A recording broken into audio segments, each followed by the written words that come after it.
നമസ്കാരം. മലയാളി വാർത്ത ഹെൽത്തിലേക്ക് സ്വാഗതം. തലസ്ഥാനത്ത് ഒരാൾക്ക് കൂടി അമീബിക് മസ്തിഷ്ക ജ്വരം സ്ഥിരീകരിച്ചു. നാവായിക്കുളം സ്വദേശിയായ 24-കാരി ശരണ്യയ്ക്കാണ് രോഗം ബാധിച്ചത്.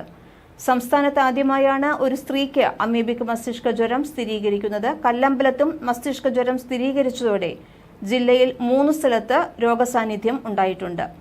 ജില്ലയിൽ 7 കേസുകളാണ് ഇതുവരെ സ്ഥിരീകരിച്ചിട്ടുള്ളത്. നെയ്യാറ്റിൻകര, കണ്ണറവിള ഭാഗത്തും പേരൂർക്കടയിലുമാണ് നിലവിൽ രോഗബാധിതരെ കണ്ടെത്തിയിട്ടുള്ളത്. രോഗലക്ഷണങ്ങളോടെ മെഡിക്കൽ കോളേജ് ആശുപത്രിയിൽ കഴിഞ്ഞ ദിവസം എത്തിയ ശരണ്യയുടെ സ്രവ പരിശോധനാ ഫലം ഇന്നലെയാണ് ലഭിച്ചത്. അടുത്തിടെ ഇവർ തോട്ടിൽ കുളിച്ചതായി ആരോഗ്യപ്രവർത്തകരോട് പറഞ്ഞിരുന്നു. ലക്ഷണങ്ങൾ ഉണ്ടെങ്കിലും മറ്റ് ആരോഗ്യ പ്രശ്നങ്ങളില്ലാത്തതിനാൽ ഇവരെ പേവാർഡിലേക്ക് മാറ്റിയിട്ടുണ്ട്. നിലവിൽ മെഡിക്കൽ കോളേജ് ആശുപത്രിയിൽ 6 പുരുഷന്മാർ അമീബിക് മസ്തിഷ്ക ജ്വരത്തിന് ചികിത്സയിലുണ്ട്. അമീബിക് മസ്തിഷ്ക ജ്വര ചികിത്സയ്ക്കായി വാർഡാക്കി മാറ്റിയ ഫീവർ ഐസിയുവിലാണ് പുരുഷന്മാരുള്ളത്. നഗരപരിധിയിൽ അമീബിക് മസ്തിഷ്ക ജ്വരം സ്ഥിരീകരിച്ച സാഹചര്യത്തിൽ വെള്ളക്കെട്ടുകളും ഉറവകളും ഉപയോഗിക്കുന്നത് ആരോഗ്യവകുപ്പ് വിലക്കേർപ്പെടുത്തിയിട്ടുണ്ട്. രോഗത്തിന്റെ തീവ്രത സംബന്ധിച്ച് ജനങ്ങൾക്ക് ബോധവൽക്കരണം നൽകുന്നതിനോടൊപ്പം ജലസ്രോതസ്സുകളിലെ വെള്ളം ഉപയോഗിക്കുന്നതിനും ശ്രദ്ധ വേണമെന്ന് മെഡിക്കൽ കോളേജ് അധികൃതർ അറിയിച്ചു.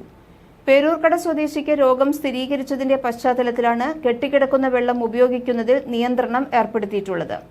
സംസ്ഥാനത്ത് ആദ്യഘട്ടങ്ങളിൽ റിപ്പോർട്ട് ചെയ്ത അമീബിക് മസ്തിഷ്ക ജ്വര കേസുകളിലെല്ലാം തന്നെ കുട്ടികളിലായിരുന്നു ഉണ്ടായിരുന്നത്. ആദ്യമായി മുതിർന്നവരിൽ രോഗം കണ്ടെത്തിയതും തലസ്ഥാനത്താണ്. കഴിഞ്ഞ മാസം 23-ാം തീയതി മരിച്ച നെയ്യാറ്റിൻകര അതിയന്നൂർ സ്വദേശി അഖിൽ എന്ന 27 വയസ്സുകാരനാണ് ആദ്യ രോഗി. തുടർന്ന് ഇയാളുടെ സുഹൃത്തുക്കൾ ഉൾപ്പെടെ 5 പേർക്ക് കൂടി രോഗം ബാധിച്ചിരുന്നു. മരിച്ചയാളും സുഹൃത്തുക്കളും പ്രദേശത്തെ കാവിൻകുളത്തിൽ കുളിച്ചവരായിരുന്നു. ഇതിന് പിന്നാലെയാണ് പേരൂർക്കട മണ്ണാമൂല സ്വദേശിക്ക് രോഗബാധയുണ്ടായത്. ഇയാളുടെ രോഗബാധയുടെ ഉറവിടം കണ്ടെത്താനായിട്ടില്ല. ചികിത്സയിലുള്ള 6 പേരും അപകടനില തരണം ചെയ്തിട്ടുണ്ട്. കെട്ടിക്കിടക്കുന്നതോ ഒഴുകുന്നതോ ആയ ജലസ്രോതസ്സുകളുമായി ബന്ധമുള്ള ആളുകളിൽ അപൂർവമായി കാണുന്ന രോഗമാണ് അമീബിക് മെനിഞ്ചോ എൻസെഫലിറ്റിസ്. ഈ അപൂർവ രോഗത്തെപ്പറ്റി ശാസ്ത്രീയമായ പഠനങ്ങളും പഠനഫലങ്ങളും വളരെ കുറവാണ്. സാധാരണയായി നെഗ്ലേറിയ ഫൗലേറി എന്ന അമീബ വിഭാഗത്തിൽപ്പെട്ട രോഗാണുവാണ് തലച്ചോറിനെ ബാധിക്കുന്നത്. ഈ രോഗം മനുഷ്യരിൽ നിന്ന് മനുഷ്യരിലേക്ക് സാധാരണ പകരാറില്ല. കെട്ടിക്കിടക്കുന്ന വെള്ളത്തിൽ ജീവിക്കുന്ന അമീബ മൂക്കിലെ നേർത്ത തൊലിയിലൂടെ മനുഷ്യ ശരീരത്തിൽ കടക്കുകയും തലച്ചോറിനെ ഗുരുതരമായി ബാധിക്കുന്ന മസ്തിഷ്ക ജ്വരം ഉണ്ടാക്കുകയുമാണ് ചെയ്യുന്നത്.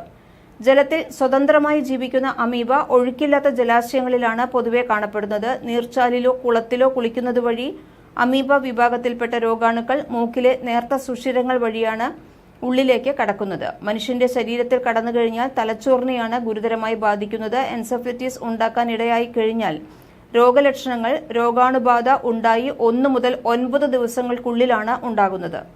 തീവ്രമായ തലവേദന, പനി, ഓക്കാനം, ഛർദി, കഴുത്തുതിരിക്കാൻ ബുദ്ധിമുട്ട് തുടങ്ങിയവയാണ് പ്രാഥമിക ലക്ഷണങ്ങൾ. പിന്നീട് ഗുരുതരാവസ്ഥയിലെത്തുമ്പോൾ അപസ്മാരം, ബോധക്ഷയം, ഓർമ്മക്കുറവ് തുടങ്ങിയ ലക്ഷണങ്ങളും ഉണ്ടാകാറുണ്ട്. നട്ടെല്ലിൽ നിന്ന് സ്രവം കുത്തിയെടുത്ത് പരിശോധിക്കുന്നത് വഴിയാണ് രോഗനിർണയം നടത്തുന്നത്. കെട്ടിക്കിടക്കുന്ന വെള്ളത്തിൽ കുളിക്കുന്നവർ ഈ രോഗലക്ഷണങ്ങൾ കണ്ടാൽ ചികിത്സ തേടേണ്ടതാണ്. കെട്ടിക്കിടക്കുന്നതോ വൃത്തിയില്ലാത്തതോ ആയ വെള്ളത്തിൽ കുളിക്കുമ്പോഴാണ് അമീബ ശരീരത്തിൽ എത്തുന്നത്. ശരിയായ രീതിയിൽ ക്ലോറിനേറ്റ് ചെയ്ത നീന്തൽ കുളത്തിൽ കുളിക്കുന്നതുകൊണ്ട് പ്രശ്നമൊന്നുമില്ല. നിലവിൽ ജർമ്മനിയിൽ നിന്നെത്തിച്ച മരുന്ന് ഉൾപ്പെടെയുള്ള സംയുക്തമാണ് രോഗികൾക്ക് നൽകുന്നത്.